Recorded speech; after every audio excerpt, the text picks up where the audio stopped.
Hello everyone. In this video, we are going to discuss certain questions given by Dr. Charanjit Kaur ma'am. So let's proceed towards the questions.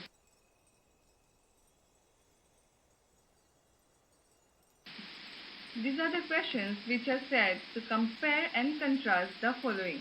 We will be proceeding one by one.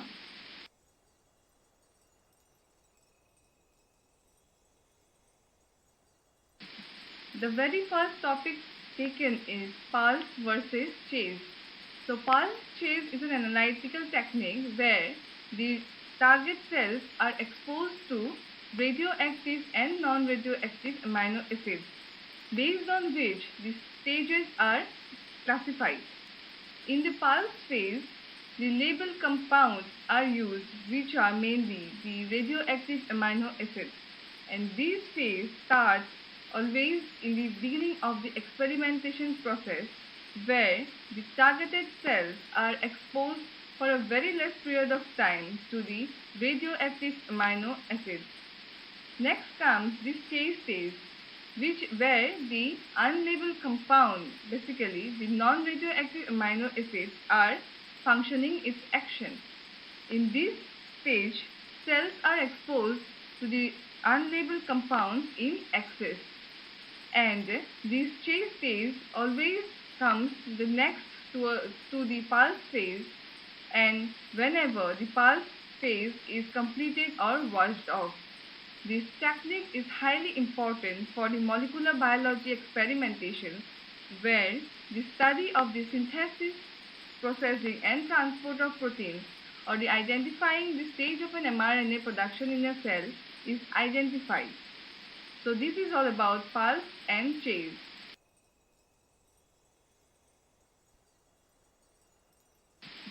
A very good diagram representing the stages is mentioned here, where we can find out the stage very clearly mentioned, the phase and the chase, and finally we can detect our target compound by doing an Western blot.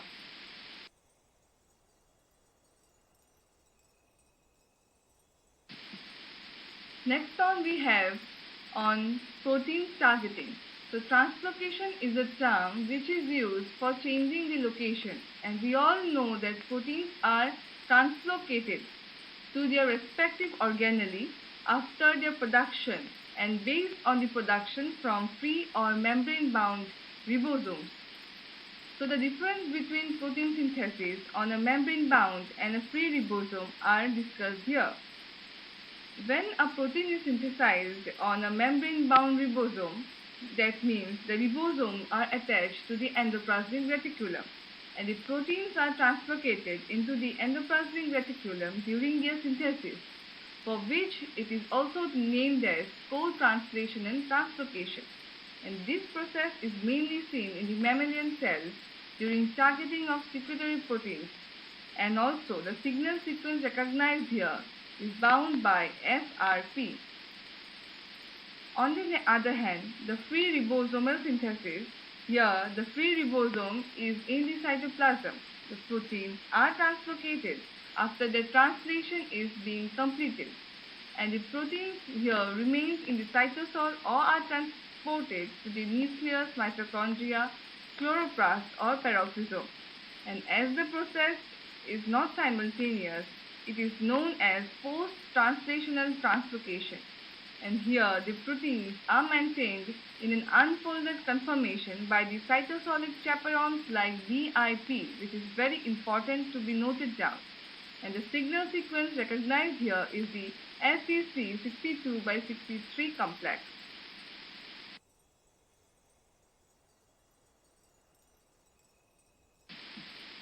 Next we have synthesis of N-linked oligosaccharides and O-linked oligosaccharides. So for this study, we need to understand the process of glycosylation.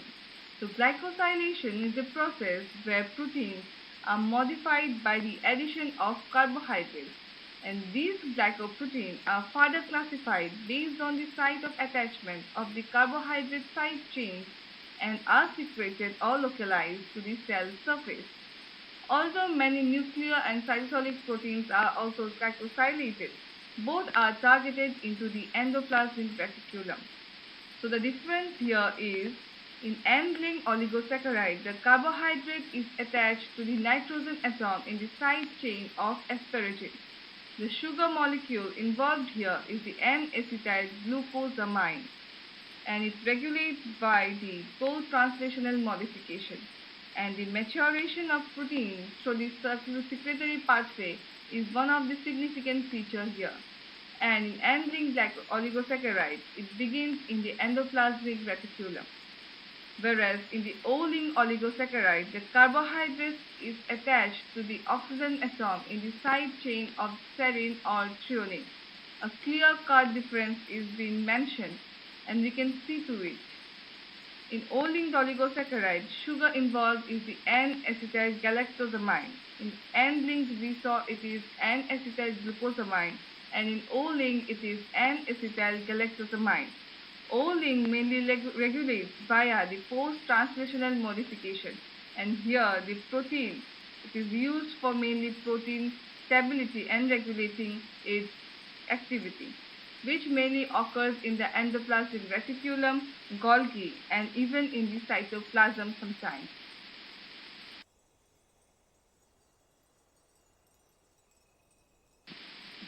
The next topic is autophagy versus phagocytosis. These are both the processes which occur inside the cell and are morphologically similar, because here the fusion of different cellular structures is very much relevant. The main functioning is engulfing and destruction in both the processes, but what are the differences? Let's see to it. In autophagy, the process of destruction of dysfunctional and unwanted components of the cell takes place, which is a fundamental catabolic mechanism too. It engulfs the unwanted components inside the cell by phagophores. So phagophores are very important structures in the autophagy process, which further leads to the autophagosomes, which are involved by the fusion of the phagophore with the lysosome. The name of the digesting vesicle in autophagy is autolysosome, and further this process helps the cell to survive during starvation, and also sometimes it may lead to apoptosis whenever an active organelle gets destroyed. But in the case of phagocytosis, the process is in which the foreign substances are taken up into the cell, and it is a type of endocytosis.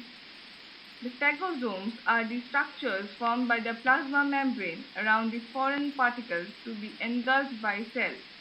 But here the digesting vesicle is the phagolysosome, and this process helps in the cell defense as found mainly in the immune system cells. The trigger factors involved in this process are MR, CR1, CR2, immunoglobulin G, and very importantly in the phagocytosis process doesn't cause apoptosis. So very clearly the differences are being mentioned.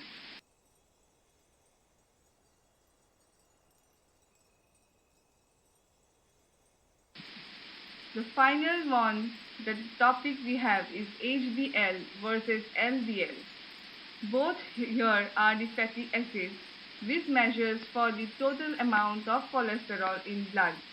HDL names for the high density lipoprotein, and LDL is the low density lipoprotein.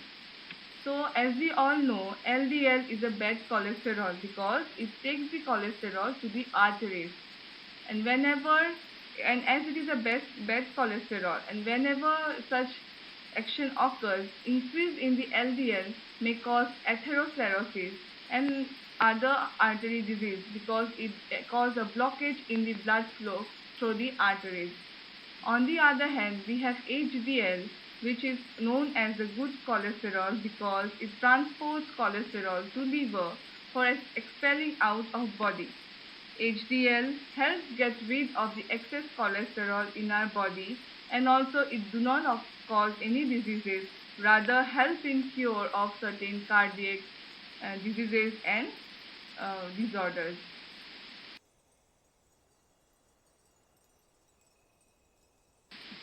So thank you everyone for listening to me very patiently. And as we all know, we are going through the pandemic. So let's unite together to vaccinate ourselves and follow all our protocols. Thank you once again. Thank you.